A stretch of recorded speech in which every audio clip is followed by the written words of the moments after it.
Okay,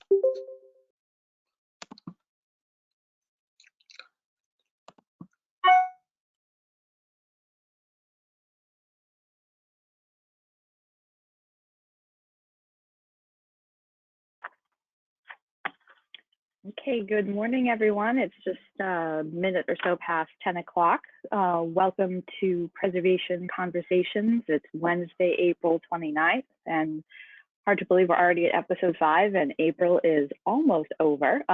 Thank you for joining us this morning for our 5th episode on how to talk about historic preservation. So just a couple of, as usual, just a couple of housekeeping items.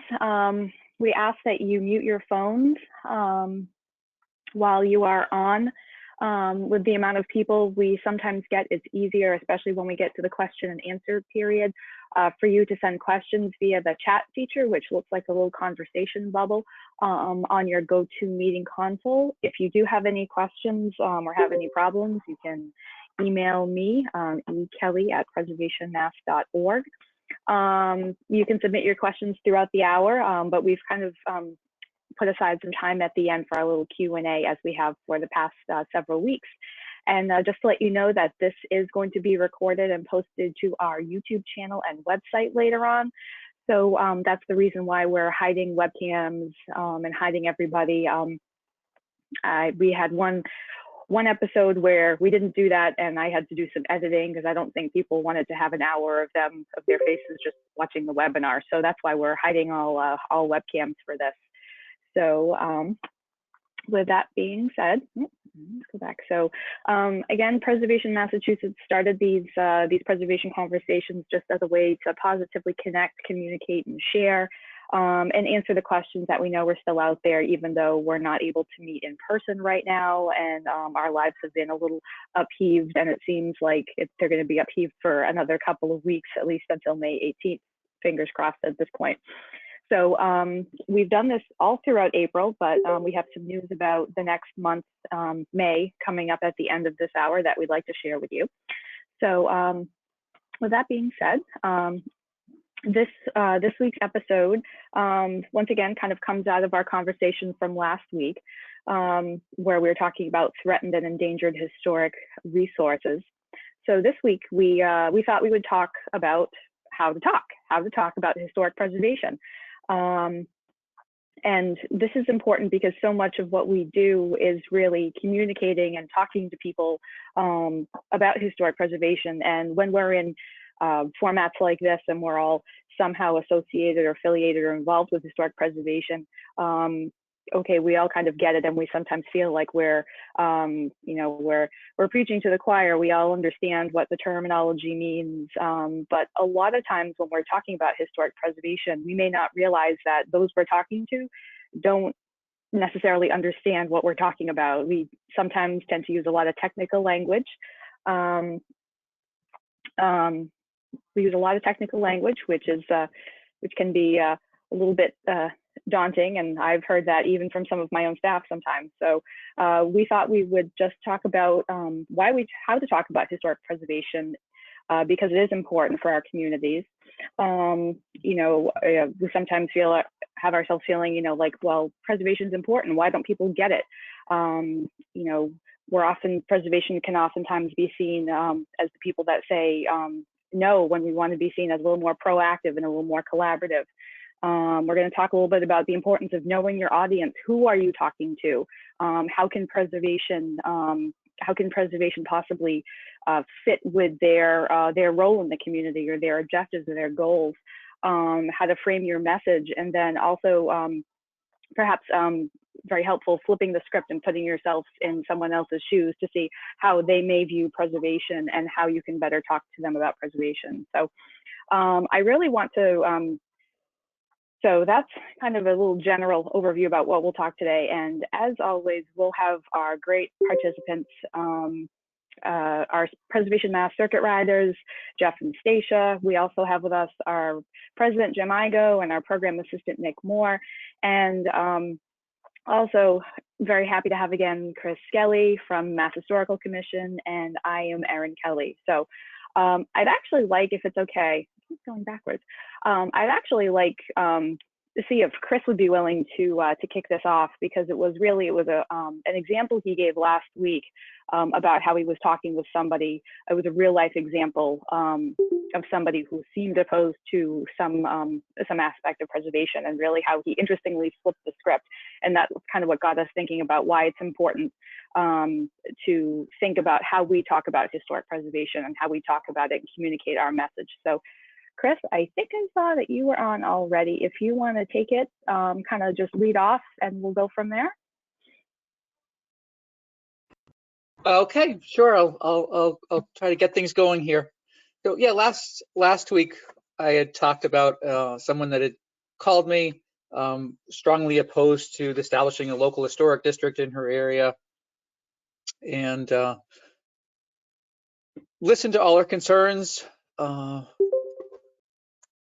And in the end, I mean, I was getting a little exasperated by the end of the conversation, and I finally was able to just say, I think if you're not concerned about the community character of your neighborhood, then the local historic district may not benefit you in the end. And then she really changed it from there. She really said, no, I do care about the community character of my neighborhood. I am concerned about the community character of my neighborhood. And so she could, in the end, we could at least get to that point where she said, well, I'm still opposed to the regulatory aspect of a local historic district, but I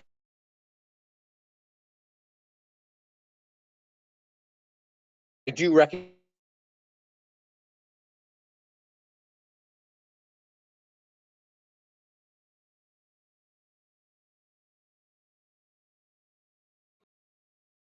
one of my favorite presentations that I do is called The Benefits of Historic Preservation, and I hope to be able to do that in person at some point.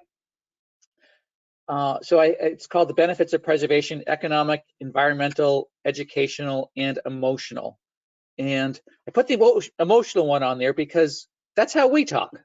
We kind of come from this emotional connection to all these historic properties that we know and love and understand.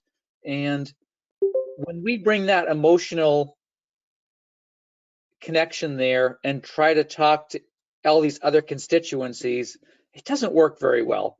So when we try to bring that emotional side to things and talk to a realtor, a contractor, city councilor, board of selectmen member, parents of young children, business owner, I don't know, chamber of commerce, DPW director, all these different constituencies,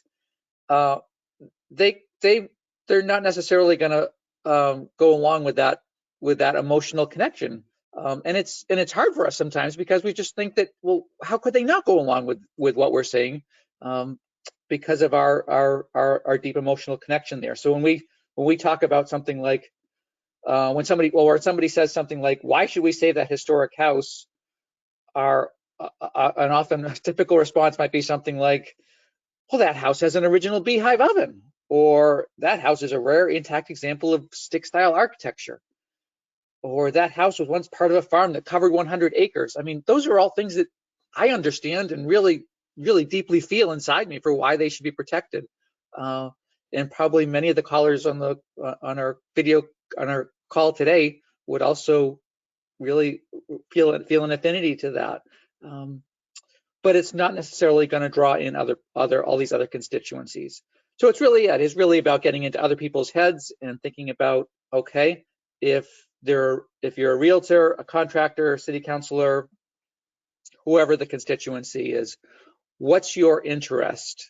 What are your interests? And how could preservation benefit your interests?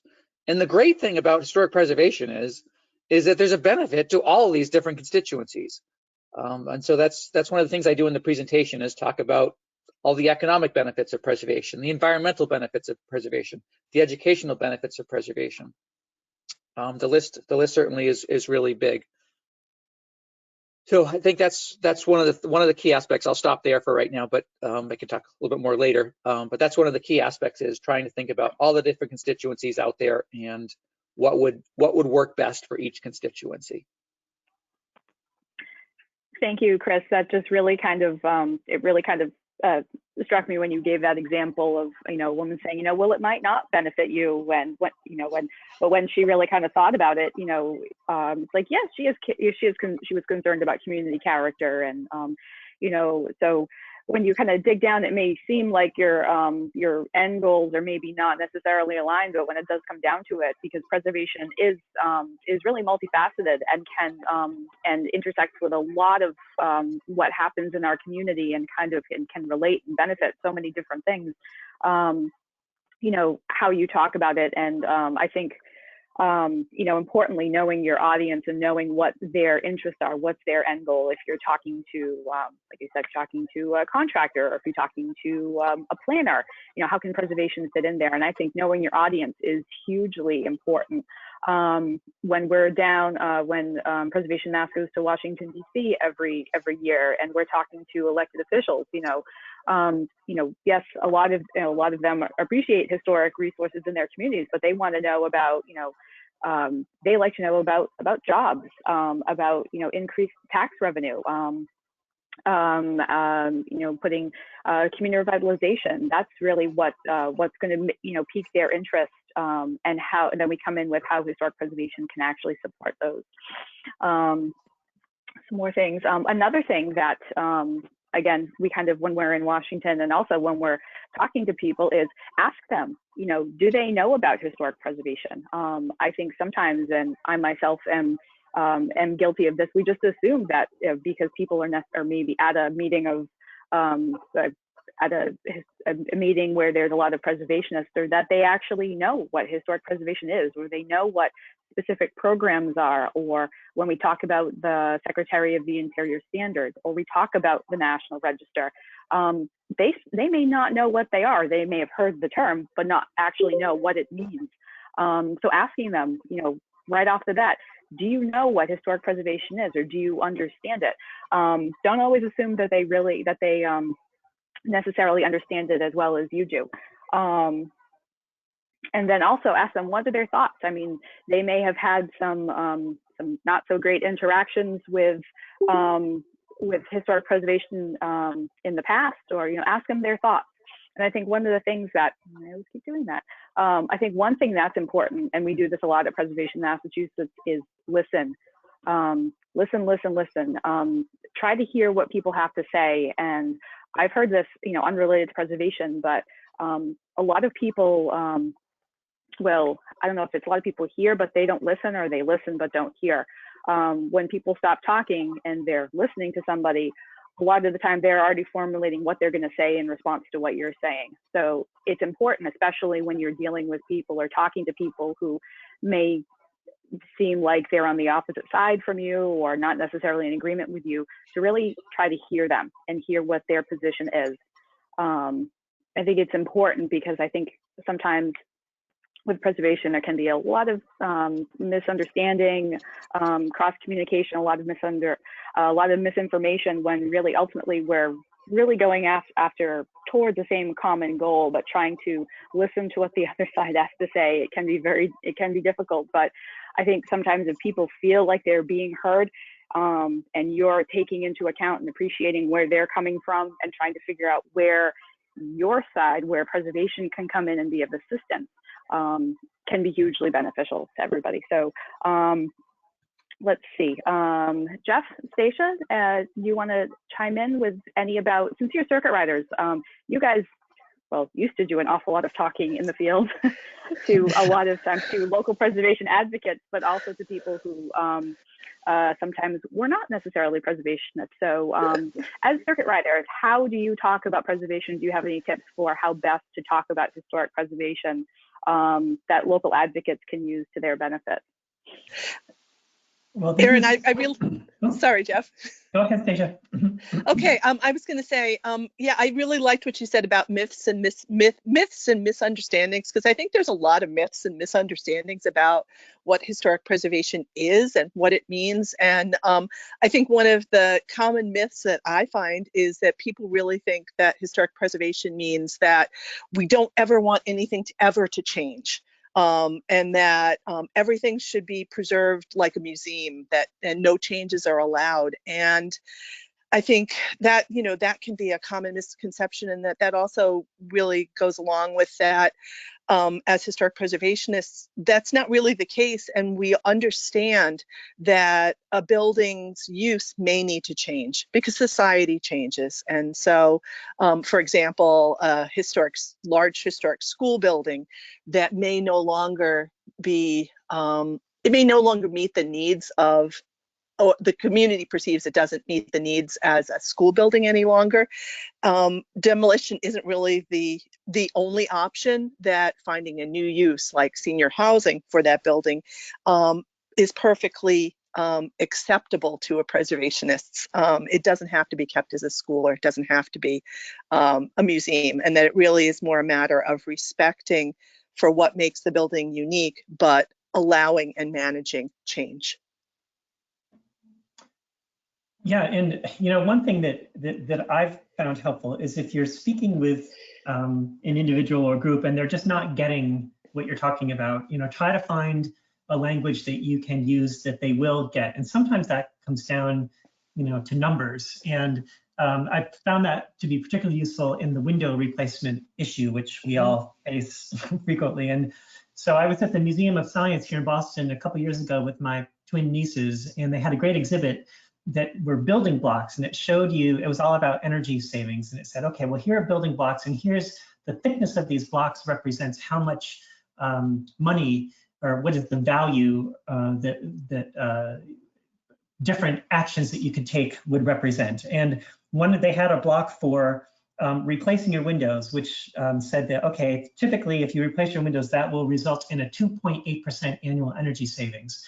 So I got called in to look at the upper floors of a historic building, actually here in Dorchester where I live, with beautiful colonial revival building that had been, had a pretty high quality restoration job there about 20 years ago that restored the original double hung true divided light windows. And so we just took the school said, oh, these windows are old, worried about lead paint. We know they need to be replaced. So I guess it's a case of finding, what's acceptable to replace them with. And I just did a quick back of the envelope calculation of, okay, if you replace your 16 archtop windows at a couple of $1,000s and your 16 2/2 windows, that's going to result in $56,480 worth of expenses that you incur. And they said, well, our heating bill is about $40,000 a year. And I said, okay, well, 2.8% of that a year is $1,120 per year, which means that if you replace these windows with quality replacements, it's going to take you 50.42 years to realize a return on your investment. And immediately they said, that doesn't make any sense. And asked me about who I could recommend to help repair them instead, and talk about potential storm windows. So if as Chris was saying, if that emotional arguments that we all typically use aren't resonating, try to get a sense of your audience and what might resonate with them. And as a charter school that didn't have a lot of resources to invest in their physical plant, the numbers side really worked for them. So that's my bit of advice. And building off of that, I think another one of the myths that I hear a lot is that historic buildings just aren't energy efficient, and that's why new is better. And that's why new should be constructed. And I think, as Jeff was saying, if you start getting into the details, I think the first thing, I try to share with people is historic buildings can be made more energy efficient with insulation that's properly installed, and storm windows, and repairing historic windows. And then also really get them to think about, if you're going to demolish a building, is that really the best thing for the planet? And it's going to create waste and landfills. Is that really the best ecological choice? And then that leads to, so if you're going to move ahead with demolition and then new construction, is that really the best option? Don't we really need to think about the embodied carbon in the historic buildings and the energy that would be used to create and transport new materials? And so from an ecological point of view, keeping a building and restoring a building may be the best and greenest and ecological choice. And that may not be what the person who's really concerned about the planet and is concerned about the lack of energy and efficiency in a historic building, they may need to go through those steps. for us to find common ground. Thank you, Stacia. And I think, one thing that we've, the energy efficiency in historic preservation conversation is one that has been going on for a long time. And I know there is a lot of, there is research out there, but it does still seem to be like a daunting topic. It could be a potential for a future conversation, who knows?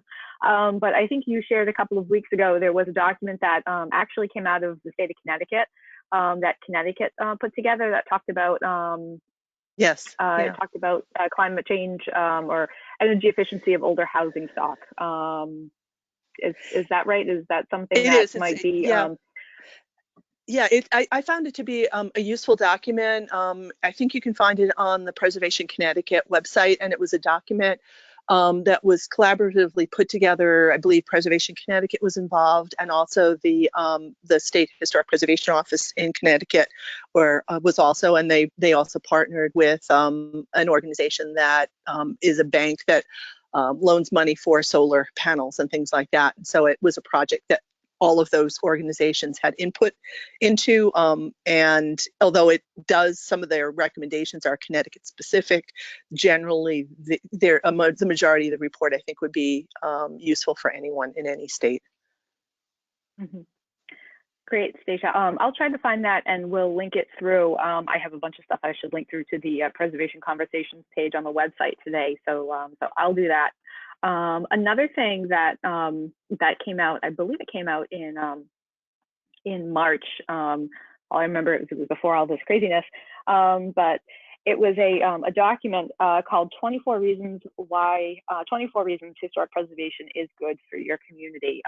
It was created by an organization called Place Economics. And if those on the call who aren't familiar with Place Economics, they're like a preservation, I think of them as a preservation think tank, really. They're based in Washington, D.C., and they do a lot of economic tabulation around historic preservation, usually with the conversation about the economic benefits of historic preservation.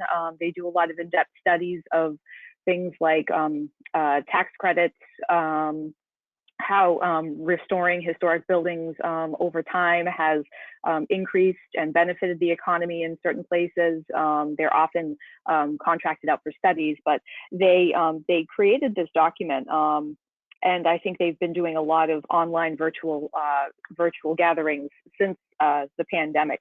But this 24 Reasons document, which again I'll post on our website, because it could be something that's very helpful for local advocates, because it's Place Economics usually have a lot of substantive data, and sometimes when we're talking about historic preservation, again, knowing your audience, what's going to really resonate with them. Sometimes having hard data, we get the emotional piece, but the data, even though it may not be from your community, but showing that it actually preservation has numerous benefits to communities, can really resonate, and especially if it comes from a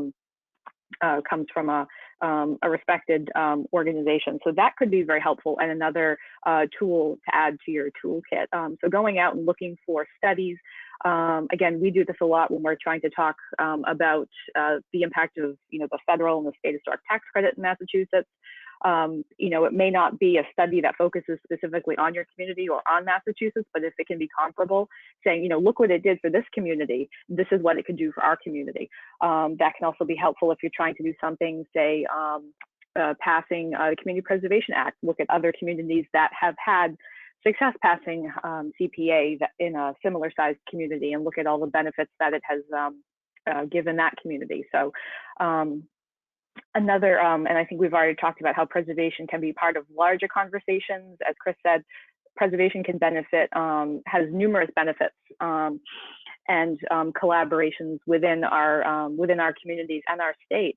I think another thing that's really great that preservationists kind of have as an ace in the hole is the show and tell. I mean, a picture is worth 1,000 words. And if you show a picture of a historic building that is falling down, and then you have a picture when it is restored, the before and the after can, that says it all. And then on the flip side of it, having an intact streetscape, or you have a historic house or a historic building, and then showing a blank vacant lot, or which especially along a streetscape like a main street can almost look like a missing tooth. That can speak 1,000 words too.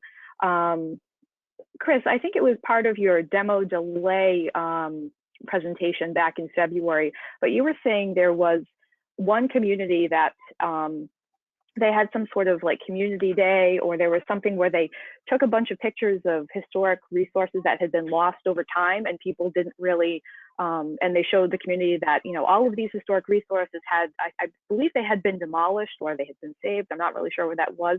Do you want to talk a little bit about that? Because that could be another effective way of communication, the visual aspect of it. Sure. I think the visual aspect of preservation definitely speaks loudly, and I think in terms of gasps from the audience, when I put a photo up on the screen of a building being demolished, I can just hear the gasp from the audience, and it's visuals like that that really go internal for people. So it was a community that put together a presentation for their town day, and they had a board of all the buildings that had been demolished, and it was really striking just how many things have been lost in town, and that was a key piece of how they feel they were able to get demolition delay passed, was just because so much had already been gone, and everyone was able to really see what had happened. I think that sort of speaks about the importance of how we speak, but also when those conversations take place. I really like that example of the town day one, because it shows this proactive sense of trying to have a conversation and not being always on edge, trying to react to just the comment about why should I save that? Why should we save that old building? I don't want to save that old building, and what that's like to try to respond on something in that kind of a context, when it's so much more effective to really be thinking more broadly, more long term, more proactively on how you have these conversations. I like to think of this in terms of you've heard of the elevator speech, pitching something in an elevator. You get 20 to 30 seconds to try to make your case. Usually when we think about an elevator speech or an elevator pitch, you're trying to think about how you make the case for a new idea, spark interest in the person standing next to you for the next 20 to 30 seconds. In preservation, we're more like on an escalator. We're not in an elevator, we're on an escalator. And what I mean by that is somebody that's coming up to you when you're on the escalator going up, and there's somebody else going down, and all they say to you is, why should we save that old building? You don't have much of a chance to respond. You've already lost them. I mean, before you even respond, they're already gone. They're already far away from you. It's too late to respond with anything more than, all you can really say at that point is, can we talk about this later? That would be about it.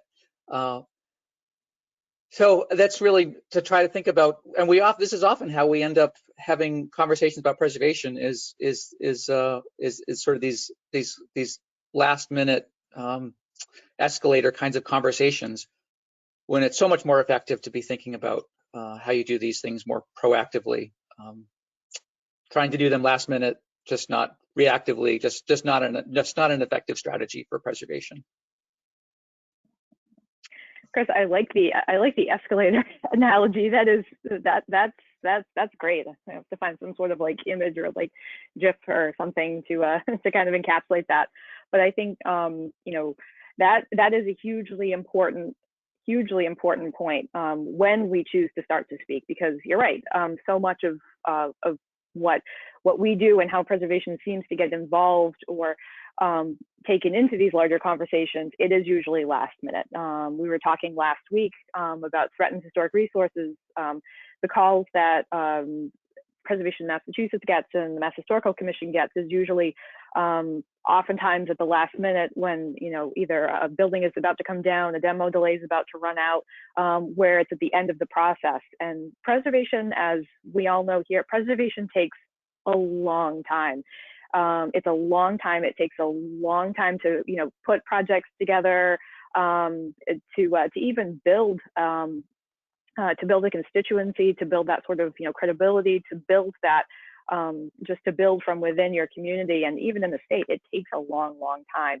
So continually talking about it, and not necessarily in broader terms, there's always going to be some reactivity. We know that, but trying to speak about it as much as possible and not have it framed in a, oh my goodness, we're going to lose this historic building, or they're not going to pass this demo delay. So it's not these start, stop conversations, but it's part of a larger, I hate to say communication plan, but that's kind of almost what it is. And there are some, and making sure you have an effective communication plan. That sounds very, very, very, very corporate, but the idea of the town day, showing successes. This is what we've been able to save in our community. I know a few years ago, in my hometown of Mattapoisett, there was a community-wide picnic that benefited both the local land trust and the local historical society, and they were showing what the funds were going to go towards, and the historic museum that was maintained by funds that were raised that day. So it was part of a larger conversation that wasn't necessarily about imminent loss or something that was imminently threatened, but being proactive and when we speak is very important. I think that, and keeping it positive. It's sometimes very difficult to stay positive, especially when you're faced with losing a historic resource or facing a loss or a defeat, whether it's at town meeting. It sometimes can be very difficult to keep it positive, but that is very important, because one thing that we find, at Preservation Massachusetts, if we start getting negative, and I know it can be very tempting to say, it's us versus them, and it's some animosity and some bad blood. If it's over one particular resource or one particular issue, if you live in that community, you're probably going to have to deal with those people again. So trying to keep positive, we know it can be very difficult, and trying to find a silver lining. You may be thinking it's easy for us to say because we're not in the community, but just trying to find some sort of positive outcome, positive aspect, can really can also help your message. We may have lost this one particular building, but we were able to do this. There's a great example that Jim Igo likes to share from Worcester regarding the demolition about the loss of a very significant historic building on Main Street in Worcester. Jim, are you there? I know you had some trouble logging in earlier. Okay, do you want to share that story and maybe how you used that? No, I'd be happy to. When I was at Preservation Worcester back in the, can you hear me, Aaron? Can you hear me? Aaron? Yes, I can hear you. I can hear you. I think everybody. When I was at Preservation Worcester, and we were trying desperately to get to do something, regarding so in any case, we had a building that was on Main Street. It was I believe it was an 1854 Italianate commercial block, and the owner of the building on a Friday afternoon sought a demolition permit, and on Saturday morning at 9 o'clock he was busy starting to take the building down. And fortunately, there were some issues that stopped the demolition, but a number of us, showed up, and we were trying again desperately not to have this building demolished. It was we had seen a reuse as an elderly center that was going to, in some ways, bring some energy to Main Street, but the silver lining, and we had talked about this amongst ourselves when we were really disappointed by it. The silver lining was the city council voted unanimously to create a demolition delay ordinance. And Chris, I think it was only a 6-month ordinance, but you know, at the time, it was better than nothing. And prior to that, the city council, the city really had no interest in a demolition delay ordinance. So by virtue of having something significant happen, and as negative as it was, it did turn the tide to some extent. That's great, Jim. And so, I mean, it's very, how you were talking to your, how you were talking to the city council and how you were talking to people in Worcester and around the community, obviously did make a difference. Are there any tips, kind of like from, I'm going to draw on your local experience here for a bit. Are there any tips that you have for, local advocates, speaking to, trying to, just beginning if they are in their community, they want to, we want to talk about historic preservation better, or have preservation be part of a larger conversation and how we talk about it. Do you have any tips for, talking with whether it's elected officials or other city or town boards, or just some tips about how to effectively talk about historic preservation to a variety of individuals within their community? Any tips? I know I'm putting you on the spot. Did you mute yourself again? Jim, you're muted. Who are you talking to, Aaron? I was talking to you, Jim. I was drawing on your local experience, so that's okay. I'm sorry. Can you repeat that, please? I'm sorry. Sure, that's okay. I just was asking, pulling on your experience at the local level and even at the state level too. Any tips for local advocates for how to speak to a variety, how to speak about historic preservation to like elected officials, different boards, commissions, anything that was effective or helpful to you as you learned to speak about historic preservation at Preservation Worcester? Sure. Well, I think, one of the things that we did very early on was we brought Chris to the Historical Commission. At the time, it was there were a lot of people who wanted to do the right thing but didn't necessarily know how to do the right thing. And Chris came two or three times to the Historical Commission meetings, and it really helped to begin to educate the commission. And as I understand it, over the past number of years, the commission has become very strong and has done a great job. For me, working with a nonprofit organization, we were trying to get back into the whole concept of education and advocacy as we do at Preservation Massachusetts. And, we, as I think I said in one of the other meetings, we developed a most endangered program, which was very inexpensive, but we were able to utilize the newspaper and share a lot of important historic properties that were endangered.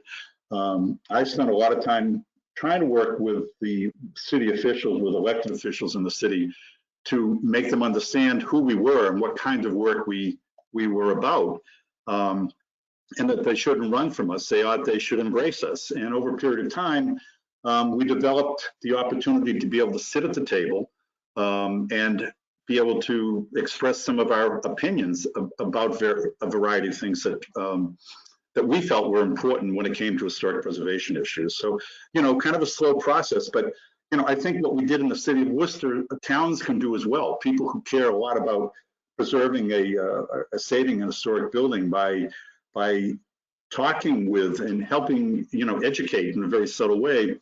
Town officials are important, whether it's a city manager, or town manager, or board members of board of selectmen, or whomever it may be, to work with them to get them on your side, so that you're not being shut out. So. Yeah, just a few of my thoughts, Aaron. That's great. That's the preservation escalator that Chris was talking about. It does take time.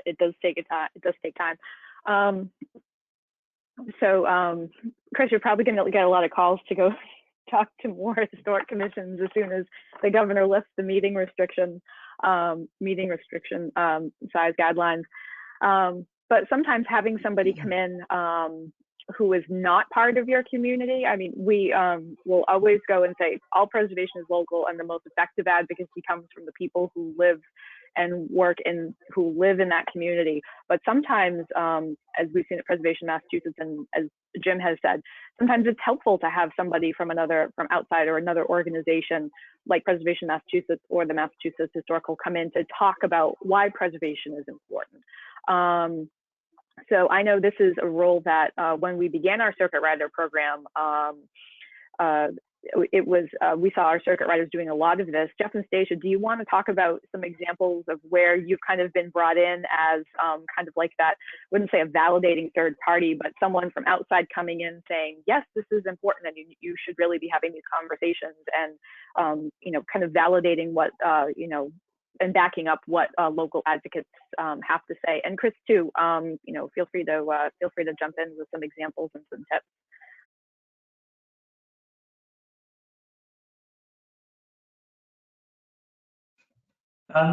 Sure, this is Jeff. I can talk about a couple of examples. When I first started here a few years ago, fielding questions and concerns, we were getting a lot of calls about use of CPA funds, and is this an appropriate expenditure? Were the Secretary of the Interior standards being followed? And it was interesting in a number of towns that I went to visit to check out situations where the town council said, well, the way I interpret these standards, yes, what you did is right, even though it's totally replacing the resource with a modern material, et cetera, et cetera. And, having that kind of third party outside expert, for lack of a better word, come in and say, no, that's really not the intent of the Secretary of the Interior standards, no matter what how your town council, weighed in on this. It's really not in keeping with the spirit of what was the intent. So, there were a whole constellation of CPA-related concerns that I helped weigh in on. And in fact, we often get referrals from the Community Preservation Coalition about preservation projects and whether or not they're appropriate and the scopes of work are sensitive and following the Secretary of the Interior standards. So those are squishy standards in a way and open to interpretation. And if you're looking at them for the first time and you're a town council, it's easy to see why people might weigh in different ways or interpret them in different ways. But we know what their purpose is, and having someone who can come in and help explain that maybe in more concrete language or language that folks might understand, I found that to be a role that I've played in at least a few towns.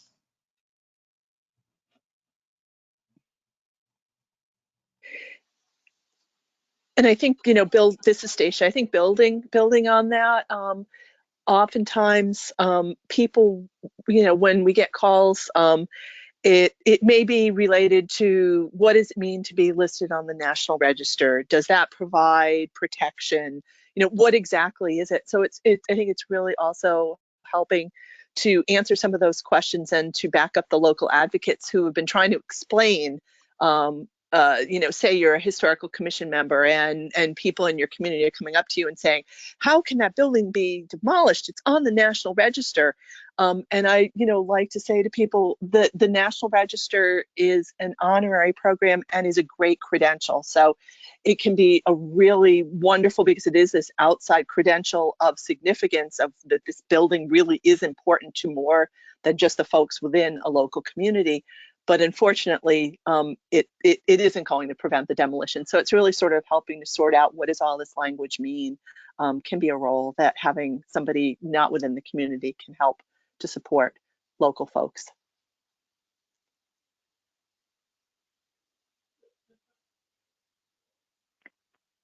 Thank you, Jeff and Stacia. And I know an example from one of our first circuit riders, Michelle Barker, who was Stacia's predecessor out in central and western Massachusetts, went to a community that had been the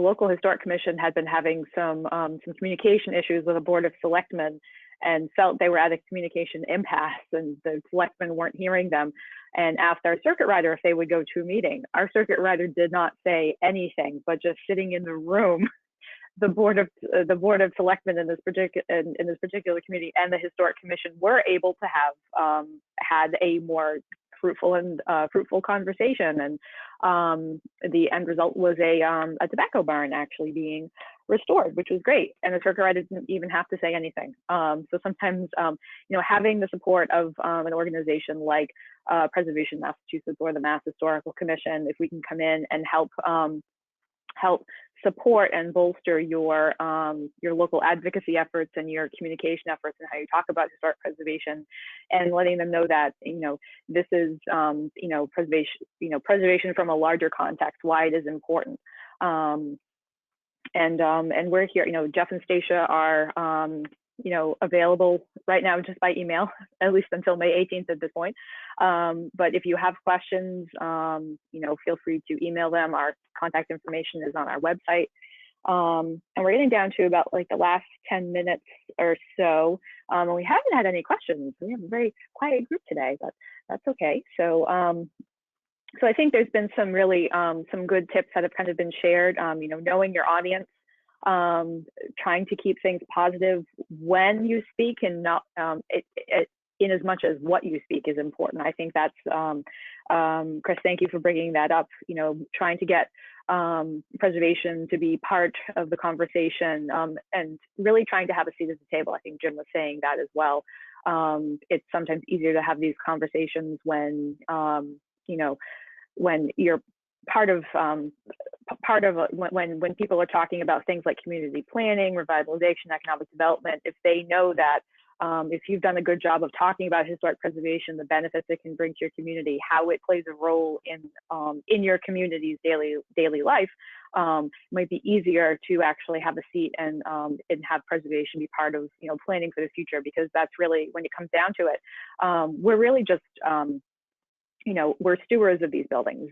Many of them have stood for hundreds of years, and I think a lot of what we do is ensuring that they're going to remain standing for hopefully many, many, many more years to come. To not just remain standing, but to remain an active part of the community, so the community can benefit from them. And we got a question. Wonderful. So we'll go to the live Q&A section, and I keep going back and forth. All right. So this is, okay, so the question, are the rules for each local historic district essentially the same, or do they vary widely? Chris, I think this is one that's more aimed to you. Okay, sure, I can answer that one.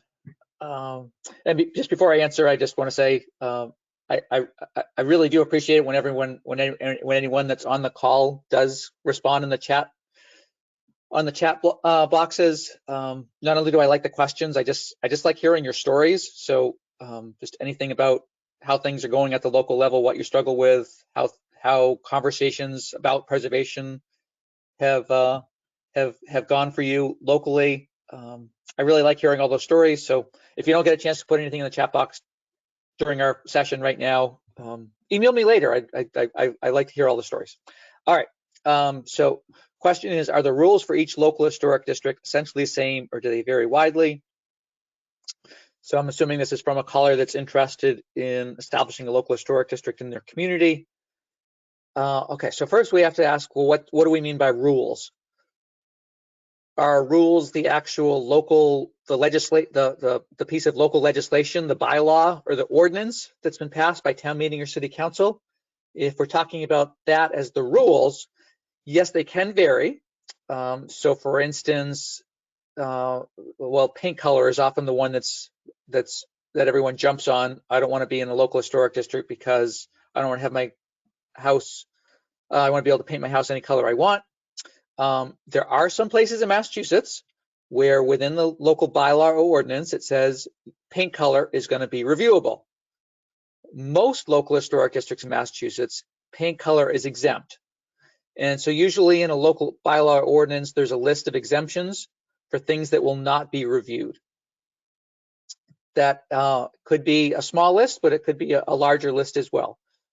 So typical kinds of things that are exempt from review are paint color or window air conditioning units, storm windows, structures of a certain size, temporary structures, a number of other things are often included as an exemption from review, so there's no review. But that list does vary and is larger in some communities. So yeah, talk to me, send me an email later. I'm happy to explain that to you further. The only other thing I would say in terms of rules, by rules, do you mean design guidelines? I don't necessarily think of rules as design guidelines, but design guidelines are basically the kinds of things that a local historic district commission are probably going to approve or probably not going to approve. So that's where the real area of the decision-making process is taking place. I think you probably meant rules by the actual bylaw is what you're asking about. What's the actual law, what does the actual local law say for what's going to be reviewed? But give me a call later. Happy to talk about it more. Okay.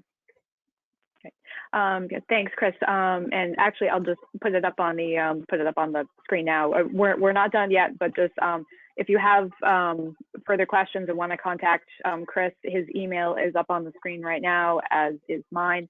And then also a little plug: if you have any ideas for future topics of discussion or virtual educational offerings, this is kind of like our first foray into doing these webinars.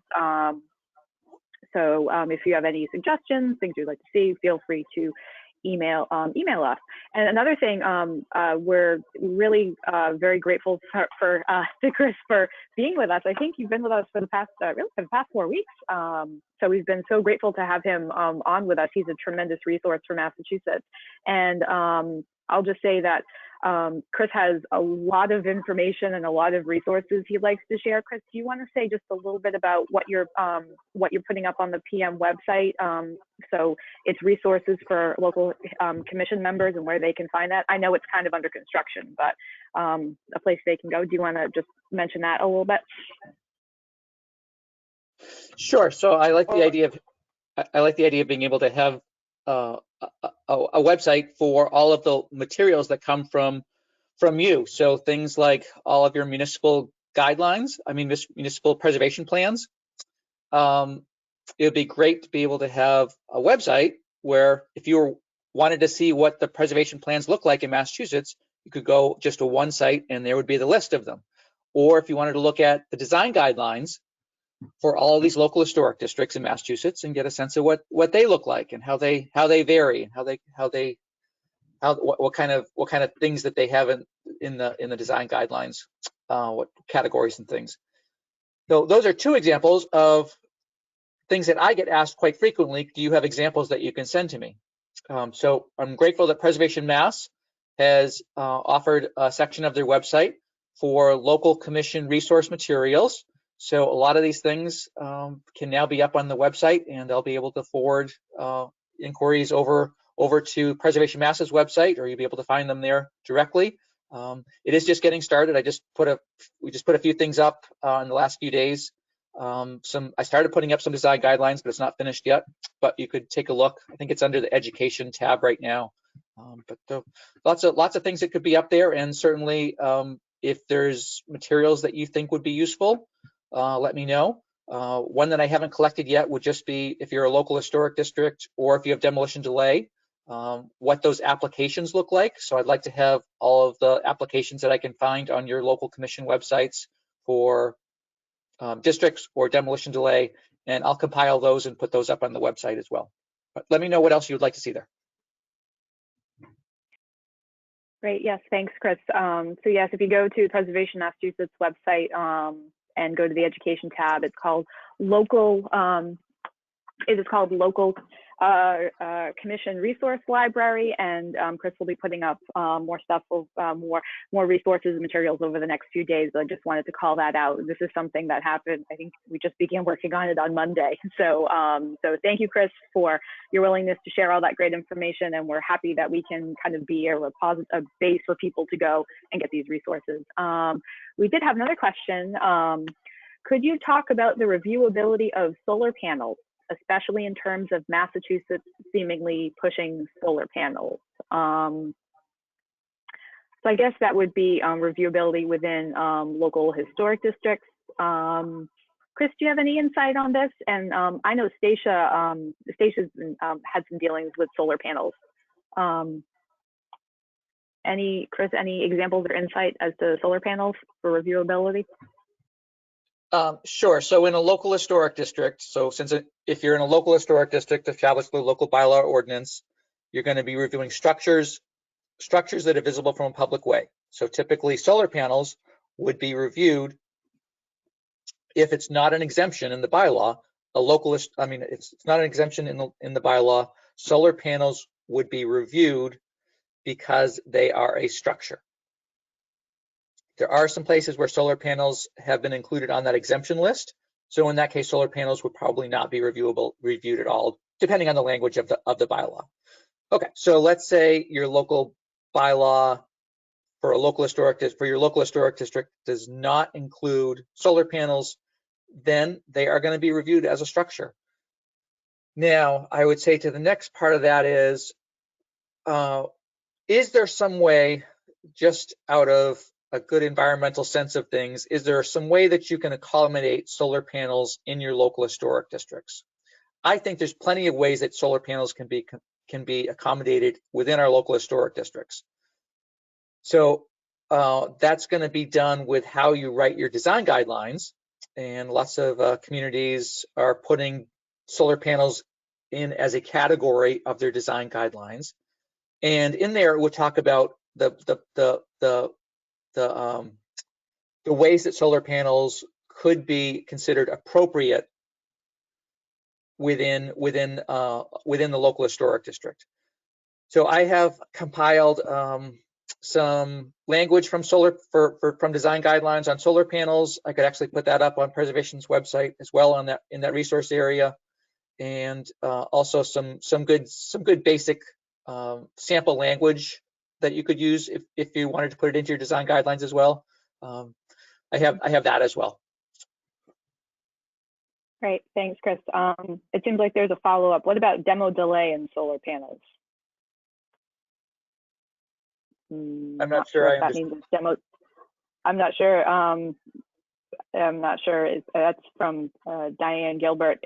Diane, do you mean would solar panels trigger demo delay, or are they?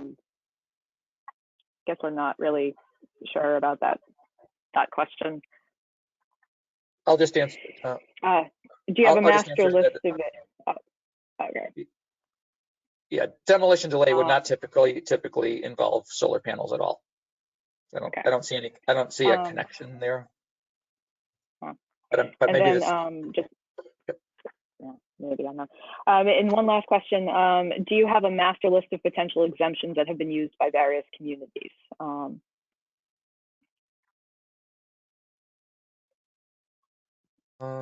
I don't have a list of all the exemptions that have ever been included in a local historic district. I have our sample local historic district bylaw, which includes the typical exemptions that you would see in a local historic district. Okay, and that's a place to start. And it sounds like Chris will be getting that up on the Preservation Massachusetts website, so you can check that or email Chris or me if you have any other questions about that. I guess we answered Diane's question. So we're kind of at the coming to the end of our hour, and I just wanted to thank you all for being on with us today. If this was your first time joining us, or if you joined before or listened on our YouTube channel or on our website, thank you so much for tuning in. We really hope this has been beneficial to you. And we've kind of been coming up with the topics a little bit catch as catch can. We really kind of wanted this to be organic as a way that we could respond to whatever questions that you had or what your needs were as a preservation community. So looking ahead to May, we have dedicated ourselves to doing this every Wednesday throughout May as well. So we're asking you to mark your calendars, same time and place every Wednesday from 10 to 11. We have the May dates up now, and we're working on getting a schedule, a calendar of topics. We're looking at different topics that include how to how to move your project forward. We're looking on having a topic conversation about local advocacy success stories, how to get local projects off the ground, where we would invite local preservation executive directors to share their success stories of some local projects. We'd like to bring in some preservation consultants to talk about who they are, what they do, what their role is within the preservation community, and working with the community, local advocates, organizations.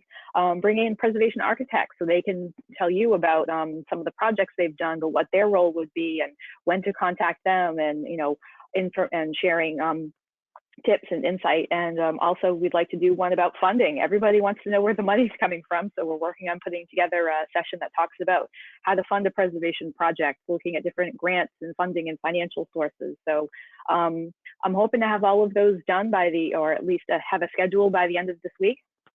So you can check out our website. There's a preservation conversations tab where we'll have this calendar laid out and each topic for each week. And as always, we encourage you to let us, to communicate with us, let us know what you think, ideas for future topics. As Chris said, share the success stories, because we love to hear it when you have successes. And it's important to share those, because you could be inspiring somebody else, or somebody in another community could be facing a similar situation. And learning from somebody who's actually done it or walked the walk is so beneficial. And I think it's inspiring for all of us when we hear, when we have a preservation win. So, so thank you all for attending. And if you have any questions, or if you have a question that comes up that you didn't get a chance to ask, feel free to email me, feel free to email Chris, just email our circuit riders through our website. We're really here to support you and answer as many questions as we possibly can. So thank you. This will be recorded, again, up on YouTube and our website by the end of the day tomorrow. So thank you so much for joining us. We hope you all are staying safe and healthy, and you can get outside and enjoy this beautiful Wednesday day. Thank you so much.